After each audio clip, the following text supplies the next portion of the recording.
Shani, hey. Hello, Ash. How are you? Good. Welcome to Reset. I am so excited for today. Me too. So for everyone listening, Shani is a friend of mine. She also happens to be a brand and business coach and host of the Biz podcast.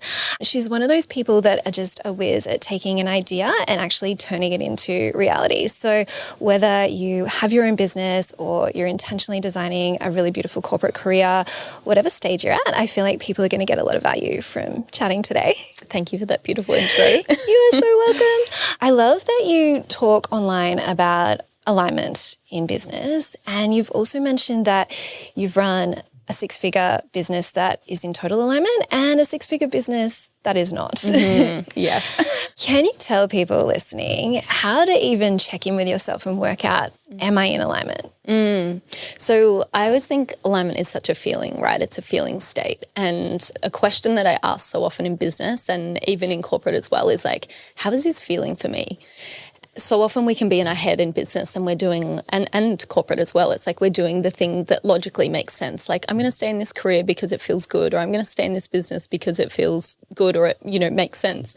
But really when we kind of come back to like, how does it actually feel for our body, and does it actually feel in alignment? Like for me, the biggest signs of misalignment when I was in corporate, it was all about like illness, and I became very, very sick. I was overworking. I was stressed. And like for me, that was my body saying like things aren't right here. And so when I started actually tune into my body and like I was like, okay, like my head is saying stay in this corporate job, but like my body is saying, no, this doesn't feel right for me. And I don't know if your listeners are very like attuned to human design as well, but human design is such a beautiful lens to look at when it comes to alignment. So are your listeners like into human design? Let's do it. Cool. I feel like human design is something that's coming up a lot lately, but for someone that's never heard of human design, can you tell us a little bit about what it is? So it's kind of like a unique blueprint that, and I'm not a human design expert. I always love to like preface not a human design reader or anything, but I just use it a lot in my own business and my clients as well. So human design is almost like this navigating system for life. And it's like when we're born, we come into this world with this blueprint of how we should energetically do life and all the things. And kind of like through our conditioning, we kind of get a little bit off path. But then our blueprint tells us like how to come back to our unique essence. So it's like, how do we show up in business, and how do we kind of like energetically move through life, and how do we make decisions, and how do we best live pretty much? It's almost like a car navigation system, right? I love to look at alignment through human design lens. So the best thing, if you're new to human design, look up your chart online and you can like easily see your not self theme. And this is the best thing you can look at when it comes to like alignment. So for me, mine is bitterness. Do you know what yours is? I don't know. I feel like we had this chat in the past about my human design. I don't know it off the top of my head, but that's like a whole episode in itself that I feel like I should 100%. Do one day. Yeah. But so bitterness is my sign of not alignment. So I always check in. I'm like, where am I feeling bitter in business? And then I kind of like tweak things accordingly. So that's a very long-winded like story about talking about alignment, but pretty much like the main thing I suggest for your listeners is just tuning in and being like, okay, like what's really working right now? What's feeling good? What's my heart telling me to do, rather than like my head? Because your head will stay in situations because it makes sense. But your heart is really saying, hang on a minute, like this doesn't make sense. Or it's that little niggle that's in your soul saying like, maybe you should look at, for you starting a podcast or like doing retreats. So yeah, very long-winded way of talking about alignment. Okay, I love that. And if someone is listening and thinking, all right, I'm feeling very seen, very heard right now, I'm not in alignment, where to from there? Okay, well, I have a very cold turkey approach. So I'm like, let's just get into alignment and like, let's cut out anything that doesn't feel good. But I know that's not a very sustainable approach for a lot of people.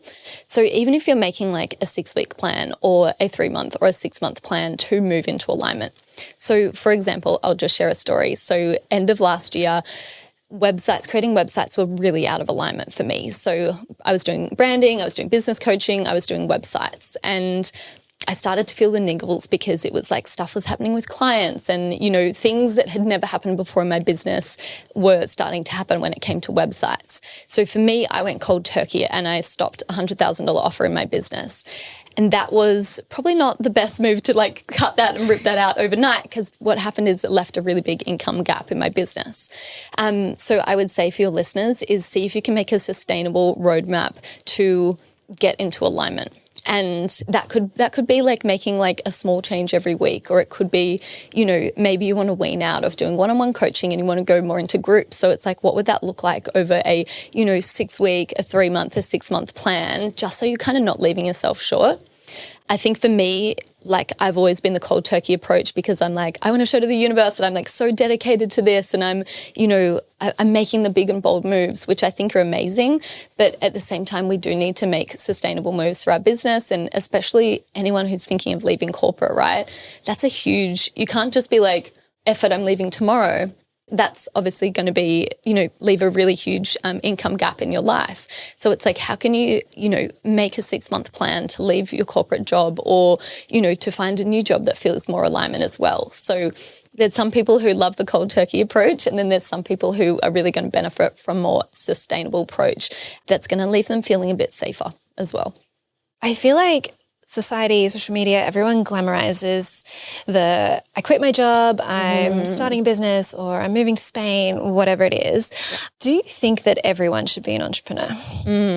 I actually love this question so much, because I don't think so. Like, I think that everyone wants to be an entrepreneur because there's this, belief that you get to run your own show, and, you get to make shitloads of money and like all of this stuff, which is so possible.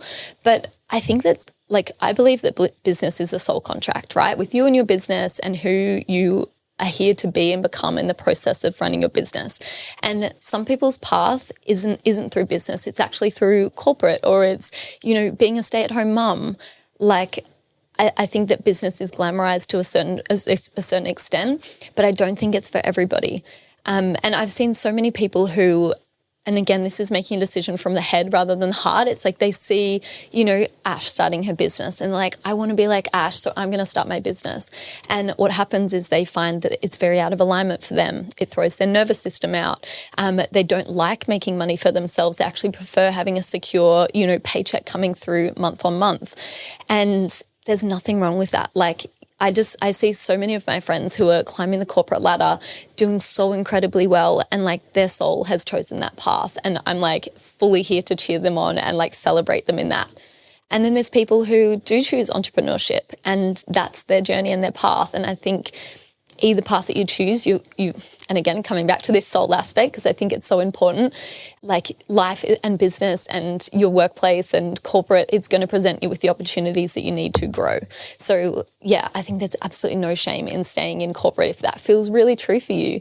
And again, to tie it back to human design, some human design types are really, really more like suited to the workplace, rather than, for me, I'm a projector, and I'm like, I actually really love, running my own show and not having to work 9 to 5. But like, say a generator, they probably love that because they're like, it's structured, it's in and out, I get to work my 9 to 5 and I know I'm getting paid end of the day. So yeah, anyone who's like thinking from their head, not their heart, like, oh, I should start a business because that's what everyone else is doing on Instagram and that's the only way to be successful, you're tapping into someone else's version of success rather than your own. So if you want to stay in corporate and you want to do your thing and climb that corporate ladder and just be such a success in that space, like, all power to you. I feel like this is such an important topic to bring up, because I have some amazing friends as well that are in the corporate space, and they're just thriving and living their absolute best lives there, and they're making huge impacts with the leverage of a big business behind them. And I really like the term intrapreneurship. I love that. Yeah. Yeah, because you can still bring the creativity and the forward motion and the growth and everything, but it doesn't have to be through your own thing. 100%. And like, think about the resources that you have being in corporate. It's like, cool, like you don't have like $1,000 budget. You might have like a $10,000, $100,000 budget. And also like different seasons call for different like versions of you, right? Like there was a season of me that was in corporate for 3 years, climbing the corporate ladder. I learned so much. I learned how to present. I learned how to navigate client situations. I learned how to lead a team. I learned how to, like really hold myself in a corporate environment. That season suited me for like all the things that I had to learn. And I honestly wouldn't be who I am today without it. But it's like that season for me didn't last forever. So I think like utilize, if you want to be in corporate, utilize it. Like think about the networks that you get exposed to, the people, the technology. Like it's so incredible to be in that space. Take what you need from it. And then if you feel the calling to start your business, like you'll know when the time is right to do that as well. And if it's not, that's totally fine as well. People that are starting a business or have an idea bubbling away, sometimes there can be this huge resistance to getting started because it's scary. We have to put ourselves out there, or it's just this big sea of unknown. Can you talk to me a little bit about Brand in a Day? Yes. I love Brand in a Day. So in a nutshell, Brand in a Day is a one-day brand transformation experience. So say for you, Ash, you come to me and you're like, Shani, I want you to redo my Reset Workplace brand. I'm like, for sure. So we start off with it's kind of like a 1.5, 2 hour session. And by the end of that session, we've literally unpacked your whole entire brand. I think there's this common misconception that branding can take months and it's like so many back and forths and it's a painful process. But so many of my clients have found that it's like the most easeful, fun process. And a lot of my clients as well, they felt that they didn't have a say in their brand in the past because a designer would take it, lock themselves in their office for a month at a time and be like, here you are. And then they hate it in the end. Whereas like my process, Brand in a Day, you come to me and we design together. So I'm actually designing live for you, being like, okay, what do you think about this? What do you think about that? Do you like this font? Do you like that? So we're co-creating your brand rather than me designing that something that I think you want, right? And I think this is just such a like beautiful process because who am I to say what's right for you, right? I'm the technician who can bring it to life, and yes, I might have more design skills and all of that sort of stuff, but like you know the essence of your brand, you know the essence of your people, your community. Like what I do is I tap into your brain, I ask the right questions, and then we help sort of translate that to life. And I think that's one of my gifts in this lifetime is like taking that seed of inspiration that's in your mind and then trying to figure out, okay, how are we going to like capture this in like colors and fonts and, you know, a logo that's going to attract the right people.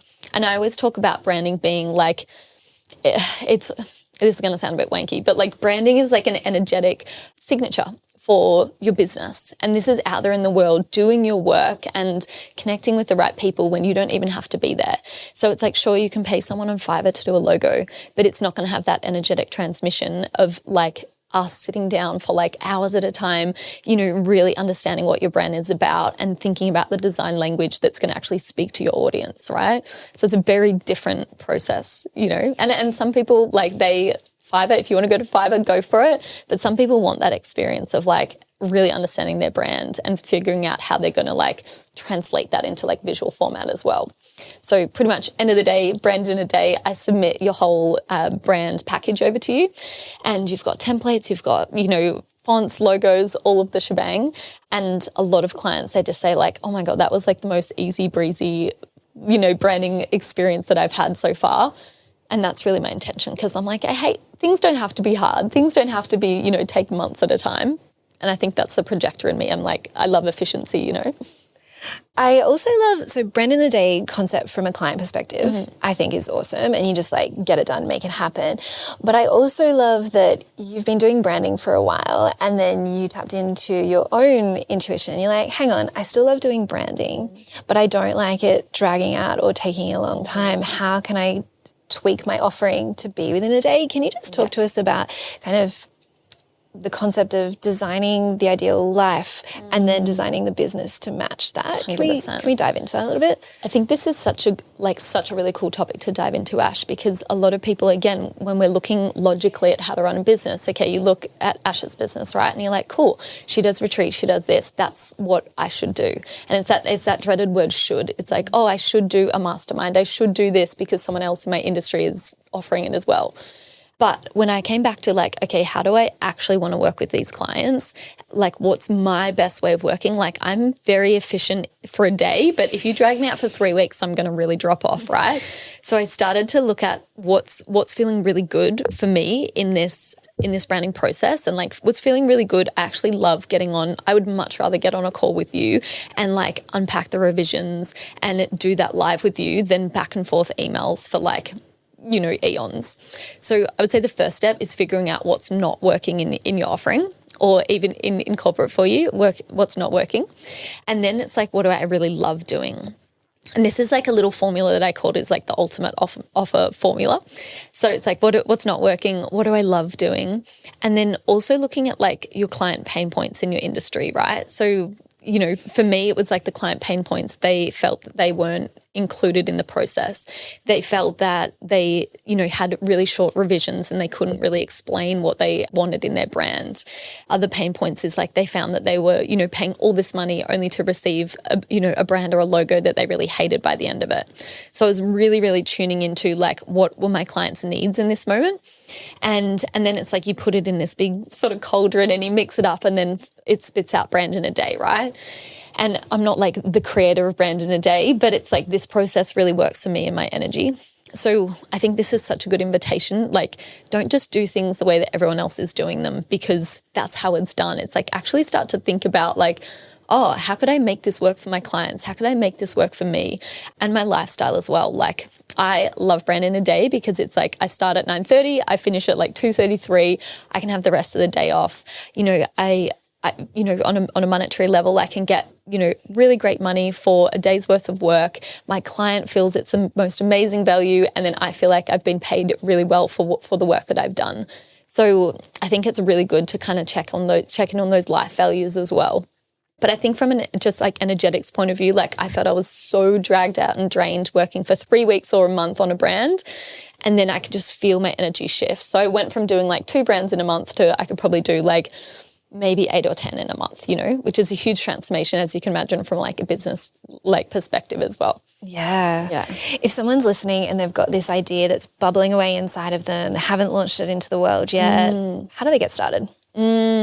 I think like take action. I know this sounds really, really like basic, but it's like so many people sit on an idea and they're like, oh, like I've just got to figure out this one more thing on it and then I've got to do this thing. The more you sit on an idea, like the less or the more watered down it is, right? It's like by you taking action, it brings in more energy into this idea, this concept. For you, for the podcasting, for example, like you could have sat on a podcast idea for a year, right? Being like, oh, I've got to write all of my like topics. I've got to get my full guest list and I've got to do this and that. When you start, it's like the snowball just begins. And so and I've loved how quickly you've pulled this podcast together as well because you're like, okay, I'm just going to put energy into this. And I think it's such a trap for soul-led entrepreneurs. It's like, oh, we just, think that everything needs to be perfect before we start. But it's like and maybe this is like the experimenter in me, right? I love just like diving in and being like, I'll figure it out on the way. But the benefit of doing that is like you get to test your model and your method. You get to just like infuse it with energy and just like see the pieces land. Also from like a little bit spiritual woo-woo perspective as well, like you're opening up the door and you're saying yes to this experience or this idea. And it's like what usually happens, and this happens with me, my clients, I'm sure it happens with you too, is like once you open the door, it's like opportunities will come in, the right people will land in your lap. It's like, I'm sure with like the nest, it's like these things or resources just start to fall into your lap because you've actually said yes and you've taken momentum on, also you've taken the next steps on this idea or this concept. What about testing if the idea is valid? Because I think when you have an idea and it's so precious to you, it can go one way or the other. You either start to share it with people around you and they want to be supportive and they say, that's great. Maybe it's not. Maybe those people have no idea. Maybe they're not your ideal clients. Or you share the idea with people around you who haven't allowed their own minds to stretch that big, and their own insecurities will tell you it's risky, stay in something that's stable. So speaking to people around you isn't necessarily the best way to validate if an idea has legs. Like 100%, I think like what happens, like we have this seed of an idea inside of us, and when we share it with other people, it starts to get their flavor, their limiting beliefs on it, their perceptions, and it actually takes away from like the unique essence of the idea. So I've had this so many times in the past, like my first business, right? I remember standing up at like my book launch event and I said, I'm starting a prepared meals company and we're doing Melbourne-wide delivery. And everyone just looked at me with like, deer in a headlights face, being like, okay, cool, like awesome. And I remember feeling like, oh no, this must mean that my idea isn't real or it's not going to get legs or it's not going to happen. But I just stuck to my guns and I stuck to this little like niggle in me being like, this is where you need to go. And that's all you need to listen to, right? And I think there's so many better ways of validating idea than talking to your bestie being like, do you think this is a good idea? Like, for example, I launched my first ever business mastermind last year, and I just put something out of my stories and I was like, hey, I have this idea of starting a business mind, like who would be interested? And like this is actually asking like an active community of people who are actually willing to sort of invest in this sort of stuff rather than asking my friends who aren't in this space. And, you know, overnight it had 5 people being like, yes, this is something that I really want to invest in. So it's like testing it, yes, and like definitely getting your idea out there and seeing if it has legs is so good. If someone's thinking about starting a business and they want to test the idea with a community of people that would be potential clients, but they haven't started a social media following yet to have that kind of pool of people, how can they find that kind of client base, I guess? I think this is like the best thing to do. Most people are like, oh, I've got to have my product ready. I've got to have this ready. I've got to have all the things ready before I launch. But then it's like, who are you launching to, right? You're going to launch to nobody. So even just starting sharing behind the scenes, starting sharing your story, your process is so powerful, because what happens is, like, I have this, saying, it's like people don't buy what you do. It's like they buy you, and they buy why you do it, right? So it's like, I would say people are following you because they love you. It's like Reset's amazing, right? But it's like you're the essence of like your brand. So definitely starting, like before you think you're ready, starting a social media, sharing what it's like actually, like starting a business and the ins and outs. I remember starting like my Instagram so early on in the piece, and I was like afraid to share my face, and I was like, what are people going to think? But it's like you are building those reps, or getting those reps in, of actually like posting every day and being consistent and storytelling. And you might not even have a business yet, but it's like you're at least going to have something and someone to launch to, rather than launching, your amazing podcast and being like, it's crickets out there. So definitely some big tips when you're starting like an Instagram page is, don't hide behind a logo. Don't hide behind, like this very, professional and curated page.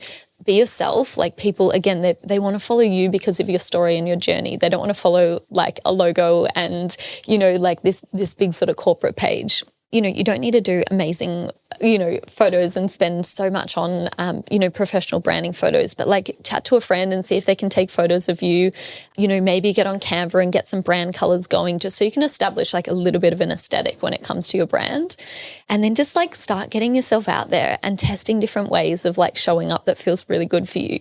Like for me, when I started, I was like, I can't do a reel. I'm like, no. But then now I'm like, I do reels all the time, and I've come up with a course that teaches people how to do reels, right? So it's like the more reps you can get in, the easier it feels. And I was even chatting to Blake before I came here today, and I was like, I remember I used to be so nervous about coming onto a podcast. And then now it's just like, I just rock up and be like, hey, like, let's do it, because like the more we do it, the more comfortable we feel, and like the more confident we feel in like the littlest things, such as showing up on social media as well. What about for corporate girlies that are listening? Yeah. They've got platforms like LinkedIn and Instagram as well. And depending on the industry you're in, sure, there might be some regulations around what you can and can't share at work. Do you think it's important for them to be building a personal brand online as well? 100%. And I was actually thinking about this on the way here. Building a personal brand online, yes, but also building a personal brand in the workplace. So I know this is going to sound really weird, but it's like, who are you in the workplace, right? I remember for me when I was in my corporate stint back in Melbourne, it's like, I always like wanted to look professional, and I was always the girl who put her hand up for everything, and I led the social committee, and I was organizing events. It's like, how can you really make yourself stand out in the workplace? And when I first and I'll share a little personal story, because I think that these always help us really like connect to it. When I first started, I was a graduate, and I was honestly the least educated person in my whole workplace. And I didn't know how to use AutoCAD, and I was an interior architect sort of vibes. Didn't know how to use AutoCAD. I didn't know how to use the software. And I honestly feel like the least valuable person in this workplace. And for me, I was like, okay, how can I bring value that is outside of my skill set right now? Because it's like, I don't feel like I'm amazing at my job, even though I landed the job somehow. And so I was like, okay, I'm going to be like leading up the social committee. I'm going to say yes to every opportunity. I'm going to lead up the graduate program. So it was like I started to build a personal brand within the corporate environment that, you know, within a couple of months, it's like everyone knew who I was because I said yes to everything and I was putting my hand up and just like throwing myself into opportunities that scared the frick out of me. And I think this is just such a good invitation if you're in the workplace and you feel like you're, you know, a wallflower and you're just kind of like doing your thing. It's like, how can you actually stand out? You know, even it might sound silly, but down to like what you wear in the workplace. Like, are you just going to be someone who wears black every day? Or maybe you start wearing color. You know, maybe you start having and bringing like a unique flavor to like what you do in the workplace or how you present.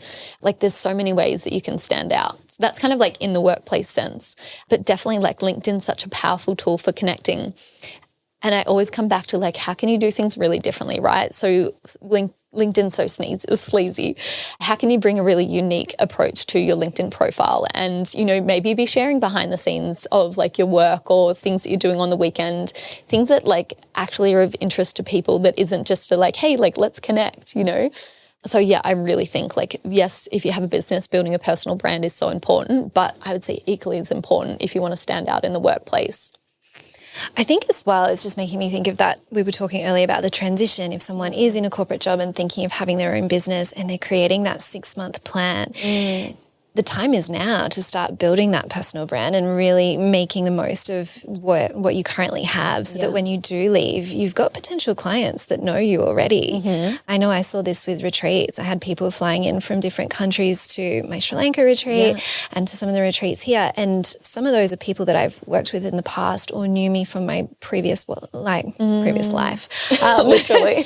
Kind of previous life. Yeah. But it's amazing. Like they don't happen in isolation. You're one human and your brand transfers with you, no matter whether 100%. You are in a corporate job, entrepreneurship, jumping back into corporate, that doesn't leave you. Mm-hmm, mm-hmm. And I've had so many, like when I started my catering business just after leaving corporate, like I used my corporate network and, you know, I was like connecting with people on LinkedIn and I was, you know, getting their phone numbers and calling them and saying that I've started this next like chapter and venture. And that was how I like built my business off the network that I built in corporate.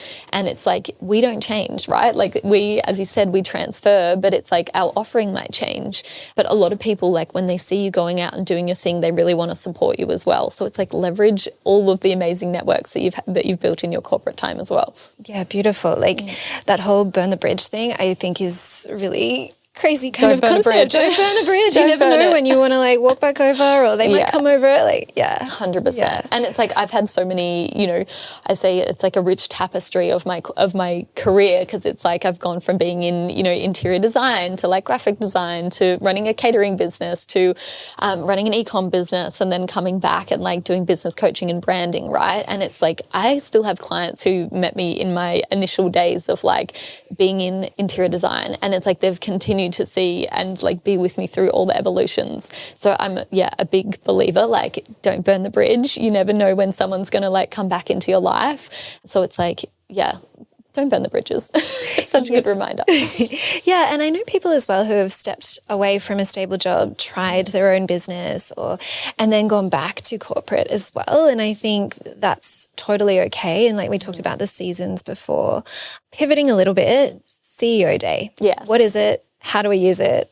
Yeah, so CEO Day, again, I'm not the creator of this. This is just something that I think is quite common rhetoric when you run your own business. It's pretty much a day within your business that's dedicated to working on your business, not in your business. So like the definitions really are like in a business, it's like client sessions or it's, you know, showing up to like in-person things or doing any work that's like running your business. Then when we shift to working on your business, this is the tasks that are going to move the dial and grow your business. So this could be marketing, this could be, you know, your sales funnels, this could be recording podcasts, anything that's like expanding your network, expanding your business in a way. So for me, my CEO days are on Monday and these are no client days. So this is like a sacred day for my business. And these like every client that I like mentor, I'm like the first thing is like, let's build in a CEO day. If you say are like transitioning out of corporate, right, and maybe you're like starting your side hustle and like you're still working corporate days, it doesn't need to be a whole day. Like you probably don't have a whole day in there, especially if you have a kid as well in the mix. So could it be a CEO hour? Could it be a CEO half day? It's like, how could you make this work for you as well? I have clients do it on Fridays. You can pick your time of like day or week as well. And so for me, it looks like, creating podcast content, creating content for Instagram, writing my emails. It could be like I kind of map out the week as well. It's also like invoicing, that sort of stuff. But I just love my CEO days. I just start with like a cup of cacao and just like get in and just get so much done. I think that also paired with deep work. Do you know much about deep work? Tell us everything. Okay, cool. So this is again, it didn't create deep work, but it's an amazing practice. And this is just like deep, intentional work without any distractions. So it's not like you're, on Facebook at the same time or you're on your Instagram. It's like phone is away. You're setting the timer for like an hour or 2 hours and you're going into like almost like this monk mode version of yourself that's like, what's it called? Monomaniacal focus, where it's just like you're in the zone. And this is so powerful to like pair with CEO day stuff, right? Because when you're creating content, you don't want to be like, all over the shop and like really distracted. It's like you want to be tapping into what do my audience need to see? Like what's my sales focus for this moment? And like what's the content that's going to be the most transformational for my audience to see? So yeah, I love working with deep work practices and then like weaving it into like the CEO day as well. As women, and most of my listeners are women, to the guys as well. Hey guys. You have your own cycle. But what do you think about women and sort of understanding our cycles and aligning business and activities to that? Okay, so a lot of women probably will shoot me down. I don't change my business based on my cycle, right? Like if I know I'm getting my period, I'm like, okay, cool. Like that's information for me. It's not an excuse for me. Again, it might be shot down by a lot of people in the world who are like and like if the cycle syncing works for you, amazing.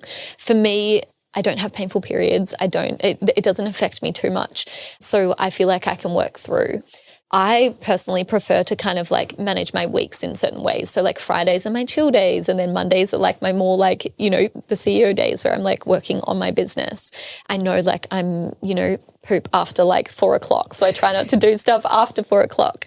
So it's kind of working with my energetic cycle rather than like my, menstrual cycle. But I think this is such a good reminder for everyone is like, do what works for you. Like if it works for you to work with your menstrual cycle, like all power to you, go for it. It's just something that I don't feel like I need to do in my business. And I think as well, like just check in if you're using it as an excuse, rather than something that's like actually adding to your business. There's so many things, right? It's like, oh, the Mercury's in retrograde, or, I'm a projector, I can't do this, or I'm a this, I can't do that, I'm a Scorpio, whatever. It's like, where are you using those things to your advantage and where are you using them as an excuse? And that's where I think a lot of solid business owners, and I would imagine people in corporate as well, get really caught out where it's like, oh, okay, are you just saying, like, could you actually show up today? Or like, are you just saying it because you're day one of your bleed, right? So again, I might ruffle a few feathers there, but like, if that system works for you and it's like bringing, and it's feeling powerful for you, amazing. But if you're feeling that you're using it as an excuse, then maybe it's time to reassess. Such an interesting take on that. I know, sorry. I don't know if that like spun and it wasn't what you were thinking, but. No, I wanted to know what you were thinking. So that's really important. Yeah. Masterminds. Yes. What are they and how do people become part of them? Why are they beneficial? Is it some kind of cult? Like what is a mastermind? Literally. I know, it kind of does sound a bit weird, like mastermind is a name. So masterminds are like group experiences, right? And it's a mixture of like group coaching and then also like an environmental experience where it's like, so for example, my green room mastermind, right? So it's like the calls are me coaching, but then also like the people in the mastermind being like, oh, I've got this idea for you, or I've got this book that you should read. So it's like a shared sort of learning experience. Definitely not a cult, but so many people run masterminds in different ways, right? For me, it's a group coaching experience. And then also it's like we have like a Slack channel, which we have, Monday to Friday where I'm coaching in there. People are getting around each other. I think this is a really good way of like getting an experience where it's like you get one-on-one kind of coaching with your coach, but then you also get the benefit of being in a group environment. And I know so many people, they learn so well from not just being coached, but also hearing like what other people are going through and what's transpiring in their business. And I've probably been in and out of masterminds for the last like 4 years. And I learned so much just by, say if we're in a mastermind together and you're sharing your business experience and what's going on for you, me not being in the hot seat actually allows me to like absorb information in such a different way, because I'm like, oh shit, like I could do that for my business. Whereas like there's so much power in one-on-one work, but it's like when you're in a mastermind environment, it's like you're getting exposed to so many different business models, so many ways of operating, and so many unique styles of business as well, which is so cool to see. So yeah, not a cult, but highly recommend masterminds. I think that entrepreneurship can be very lonely at the beginning as well. And so being part of a group of people that they're not your friends who maybe don't get what you're going through. They're actually people that are in the trenches with you at whatever stage you're at is really powerful. It's so powerful, yeah. And it's like, I think a lot of people can think business is so lonely, but it's like finding the right circles. And maybe, you're not at that investment stage of a mastermind, but could you find like a local, business network, or like a local group of women who catch up and talk about business? We've got one in Byron and we catch up once a month. And, this is just a free catch up. We go and get coffee. But it's like there's been so many transformations just with that alone, because it's like when you're sharing your problems in business or you're sharing what you're struggling with, most of the other women are sitting there nodding ferociously, being like, yes, me too. Like I thought I was the only one. So I think there's so much power in just like getting into those circles, because one, you never know who you'll meet, and two, you never know the transformation that could happen just over a cup of coffee or cacao. Yeah, also an opportunity to celebrate the wins that maybe on the outside don't seem like big wins, but when you're in the trenches, you're like, oh my God, you got that to sink. Amazing. Yes. Yeah. And it's like, it can be like, who do I share this with? And I've had so many big wins in my business where I'm like, who do I share this with? Because it's like, if you share it with your friends, you might feel like you're bragging. Or if you share it with your partner, they might just be like, oh, whatever, let's stop talking about business. Mine doesn't, because he's a business junkie like me. But having a network of women who just get business and are going to celebrate the ups and downs is just like so transformational, whether that's a networking group or whether that's actually a mastermind as well. It just allows you to like celebrate the wins, and there's so much power in that. Yeah. Speaking of celebrating, you're currently pregnant. Yes. I'm like, hopefully, people can probably see the baby bump in the YouTube videos, which is so exciting. But talk to me about the transition and how you're mentally preparing. I think a lot of people that come to my retreats and are listening to this podcast, they are having babies later in life or not at all, and it's an active choice. That's totally up to them. But if someone is loving their career and then thinks, okay, I'm at a stage where I do want to bring a baby into my life, but I still want to have a career afterwards. Like, how do you navigate that? Talk us through what you're doing to prepare. So I think like for anyone listening, conception for me and like calling in this baby has been like the most intentional thing that we've done. It hasn't been something where we're like, yeah, let's have a baby. This has been like years worth of work, not just on like a physical level, but a mental level as well. I've always been someone, and I know a lot of your girlies are going to really resonate. I have always been career driven, and I've always loved doing business. And for me, having a baby was like, oh, that takes like the biggest thing away from me that I found a lot of worth in business as well, which has been a really big unraveling for me. It's like, who am I without my business? And I know that feels really a weird question to ask, but it's like, I know and imagine a lot of your corporate girlies, it's like, who am I without my corporate label? What am I here for? What do I stand for? It's, and I have tears in my eyes thinking about this, but it's like, it was really just stripping me back to like, oh, I'm enough just as me. And like, like even adding a baby into the mix, like what a beautiful way to add more purpose and more drive to my life. So I think that's been like such a huge unraveling for me, is like my worth in business and like knowing that I'm so much more than my business. And, if you're in corporate, you're so much more than your corporate role as well. And I know a big shift for me was like having this baby, I know is going to like 10 times everything in my life. Like it's like at the moment, I've been very like, okay, it's about me, right? Whereas now it's not about me. It's about my family. It's about what I'm leaving behind. It's about my legacy. And that has just completely shifted the way that I'm like thinking about things.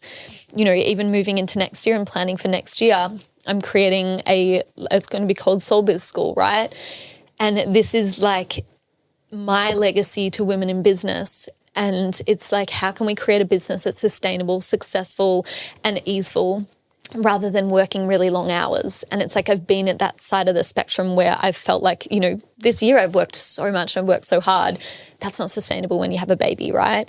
So I am like currently shifting my business model, and Soul Biz School is going to be like the method for that is like, okay, it's not going to be much of my time, and it's not going to be one-on-one calls, and it's not going to be showing up every week. It's going to be all pre-recorded stuff. So that's how I've kind of been thinking ahead about like, okay, when little girl comes earthside, like how much capacity do I have? And like in this season of business, I want something that's going to be transformative for everyone in my community, but also isn't going to take all of me, because like I've got other priorities right now.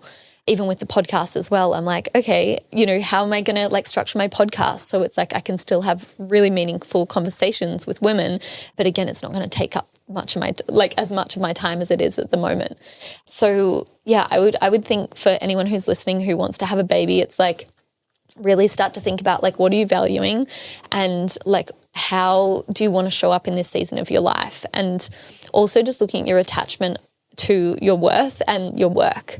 Because it's like when we have a baby, our work isn't going to be there. And it's like, can we still find value in ourselves? Can we still find enoughness in ourselves when, we don't have all of those things that made us us? So yeah, it's been quite a big shift to say the least.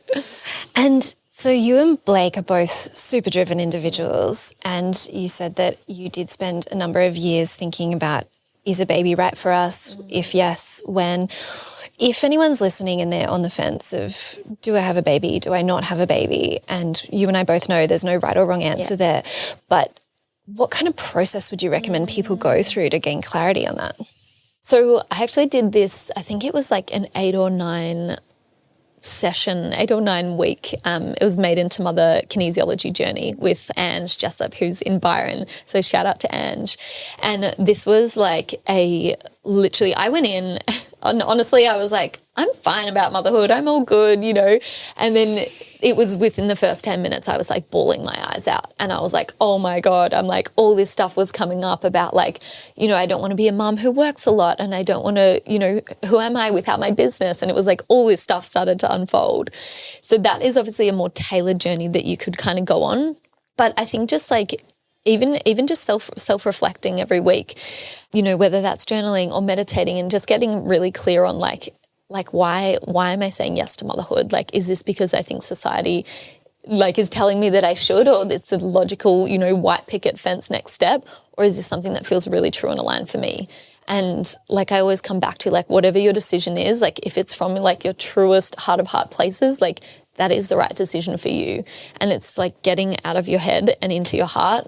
I know that sounds really wanky, but it's like, maybe motherhood isn't for everyone, and like that's okay. It's just like we were speaking about before, Ash, like, building a business isn't for everyone, but it's like doing the truest decision for you is like the most powerful thing, Yeah. So I don't know if that's like a structured thing, but yeah, you can definitely like do a journey like that, or kind of do something more self-led. Yeah. And having so many conversations with your partner is so important, because it's like, your partner could be like, yeah, I want to have a baby. But then it's like, that's like a surface level decision. But it's like when you actually peel back the layers, it's like, oh shit, no, they're scared that their relationship's going to change, or they're scared that, they can't financially support you, or whatever the fear is coming up.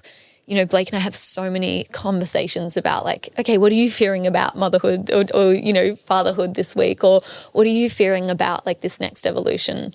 And it's like leaving like no stone unturned, like as you're having these conversations, is like the most powerful thing. Because again, it's like you can think on the surface level, everything's fine. And you're like, yeah, I want to have a baby. But then it's like peel back the layers and you're like, oh, there's a whole smorgasbord of things here that we, need to voice and air out. Yeah. Was there ever a point in the journey that you and Blake were on different pages about the decision?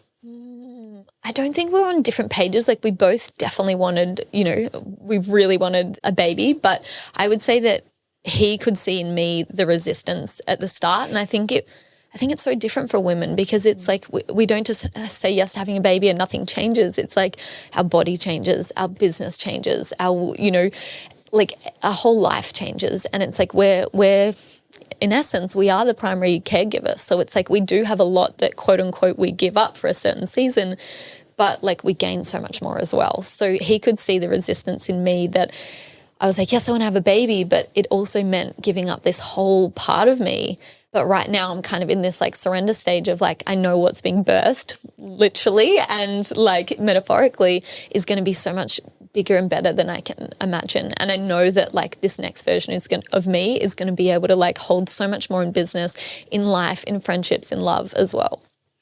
I think the key word there was season, and knowing that being pregnant is a season, newborn baby is a season, but it doesn't mean that business can't be part of your life again or even throughout that process. It's just knowing that it's going to look differently, but then almost like a blank canvas of like, okay, it is going to look different, but how can I get excited about that version of different, and how can I intentionally create it in a way that is going to let me do both? Yeah. Well, it's kind of like holding the vision but not being attached to it, right? Like motherhood, from what I hear, you know, rumor has it that is the biggest season of surrender. So it's like, you know, you might think like, oh, I'm going to be able to do like this and that, and I'm going to be able to work 3 days a week. But you might get to motherhood and be like, I freaking love this, and I want to just be a mum for this season, and I just want to go all in on motherhood and like just let that be everything. So it's like having the vision, but then also holding it loosely to allow for like the magic of this season to evolve. Like you actually don't know the person that you're becoming. Just like your baby is growing, like you're going through like this whole transformation to be a mum. Essentially, a part of you is going to have to die to become a mum. And it's not a bad thing. It's just about like embracing, you know, this next season of your life. And I think there's so much disappointment that can happen when we hold on too tightly to an identity or a version of ourselves. And we're like, oh, but I need it to be this and I need it to look this way. But what's happening is like you're literally like throwing out this whole exciting thing that's like brewing and blossoming that you don't even know like the magicalness of it, if that's even a word. So it's like hold the vision but also surrender to it, and just know that like what's being birthed is going to be so much greater than like what's falling away. Yeah, beautiful. Well, I'm excited to meet the mother version of Shani in the future. I know. I definitely feel it brewing now. Like even we had a business event last 2 weeks ago in Byron, and I was like, whoa, I just feel like this totally different energy within me. And it's like I don't feel like I need to be like out there and like center of attention and doing all the things. It's like, no, I can actually be here holding space and like, you know, I'm just feeling this very different energy of motherhood coming through, where it's not about me anymore. It's about the community, and it's about, you know, this transformation that happens when women come together. So it's so cool to see the seeds of like what's coming sort of start to blossom, which is really exciting. So exciting. Best business advice you've ever received? Oh God, this is so hard. I know it's going to be like, oh, the best business advice that I've ever received. What's coming through? Like throw out the rule book. I don't think this is my advice to everybody, but like throw out the rule book. Like you said that, you know, we've been told business is like a 5-step process, and it's like you've got to do this funnel and this. It's like throw that all out and actually tune into like what is the way that you want to build business for you. Like sure, you could follow Alex Hormozi's like 10-step process to running a business, but you're going to be burnt out, you're going to be drained as fuck, and you're going to be like hating life. So it's like coming back to like, how do I actually want to do things for me? And like, it's almost like creating your own business blueprint about like how you want to, you know, share your magic with the world. So yeah, definitely throw out the rule book. That's the Aquarian in me. Throw out the rule book. Yeah. And for every new client that comes on board, is there a piece of advice or like a few pieces of advice that you would give each of them? Okay, I don't know why this is coming to my head, but I have this saying, and it's like the universe always organizes my books. And I think we can be so fixated on like, I need X many clients through the door every week and it needs to look like this. But I have a very surrendered like state to how that looks. And I'm like, there's some weeks where I, you know, maybe don't have as many clients, but it's like, I know that space has been created for me to work on other things. So that's, if you ask my clients, they always say it's like the universe always organizes my books. When life gets crazy busy, what's your favorite way to hit pause and reset? I love a cup of cacao in the morning. That just feels like my just like anchoring into my heart for the day. Also just like getting sunlight first thing in the morning. Like I just go out and I have my journal and I watch the sunrise and I just kind of like set my intentions for the day. So that feels like such a beautiful way to like just anchor in. Also guilty pleasure is watching Harry Potter. So if I've had a really hectic day, I will just like lie on the couch and like I don't even need to watch it, but I just like lay there and just like listen to the music, and it just feels like my like ultimate way to reset. and also just hitting the beach. Like we had a crazy social weekend this weekend, and just like Blake and I went to the beach, we had a long walk and a swim in the ocean, and I was like, oh, I feel like I'm back to like my center. Yeah. Beautiful. Is there a book that you think everyone should have on their shelf? Apart from Harry Potter. And ACOTAR, definitely. Are you an ACOTAR girly? Okay, that's A Court of Thorns and Roses if anyone's wanting to know. I don't have like one book that I would recommend for everyone. Like, I'm a big believer that books find you when like they're meant to. So it's just like listening to those nudges from the universe about like what book's coming into your field like time and time again. I know back in the day I was like obsessed with like Robin, do you know Robin Sharma and like all of his stuff? So he had like the 5 a.m. Club and like all of those sort of books. And like I was like such a personal development book junkie. But now I'm very like, I just allow books to come to me when it's like the right season for it. So right now I'm reading Iron Flame, which is not a personal development book at all, and Spirit Babies, which is very timely for like my season. But yeah, I think just listen to the nudges from the universe about what book to read. So interesting that you say books find you. Once I was chatting to a good friend of mine about Sri Lanka, and this was at a restaurant. Then we end up on a train on the way home, and him and I are sitting there, and we were no longer chatting about Sri Lanka. And someone sitting near us had a Lonely Planet guide for Sri Lanka, comes over and is like, I don't need this anymore. Do you want it? That is so cool. That is so good. Fast forward a few years and run the first international retreat in Sri Lanka. But yeah, it's so interesting how things just find you. They do. Or it's like you find a book on the street. Like I've had friends who are like, oh, I was literally just thinking about this. And it's like in Byron, we've got all these like little community bookshelves in the streets, and they'll like go to the bookshelf and then they find the exact book that they need. And so it's like I know this sounds a bit woo-woo as well, but like books have like a consciousness and they find you at the exact right time. So it's like listen to those little niggles that is like sort of being sent your way. Beautiful. Is there anything we haven't spoken about today that you think more people need to know? I think my main message is just like when people can really like get out of the logical mind and get into the heart. And I think this is why your work is so beautiful. It's like when we reset, when we can actually like cut out the noise, I call it like decompression time, is like that's when we can come back to like our true essence about like what we're here to do and create without being like blindsided by, you know, what Sally's doing or what Joe's doing down the road. So it's like if you can actually carve out that time in your day, which I know you speak so much about, to like reset, come back to your energy, come back to your center. That's where we can get into our like most authentic alignment in our life and business. Yeah, gorgeous. And permission to shake things up and to have some fun. Yes, yeah, 100%. And like you'll see like all the brands that I do and like the work that I do on social media, it's like we're not just like the black and white luxury, you know, branding that's like super stale and professional. It's like they're pink and green and purple and red and like just bringing so much vibrancy because like that's where the personality is. And like people are so magnetized to that when they can see you having fun in your business or corporate. It's like that shit is like the best personal brand you can create. Absolutely. And if people want to get in touch with you, how can they find you online? So Shani_Timms on Instagram. That's probably the best place because it's got my Instagram, it's got, you know, my podcast, it's got website and all of that sort of stuff.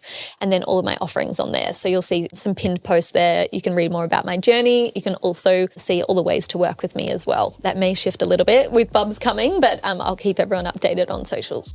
Amazing. And I'll put links to all of that in the show notes. So Shani, thank you so much for spending time with me today. Thank you, Ash. It's been the best. I've enjoyed it so much.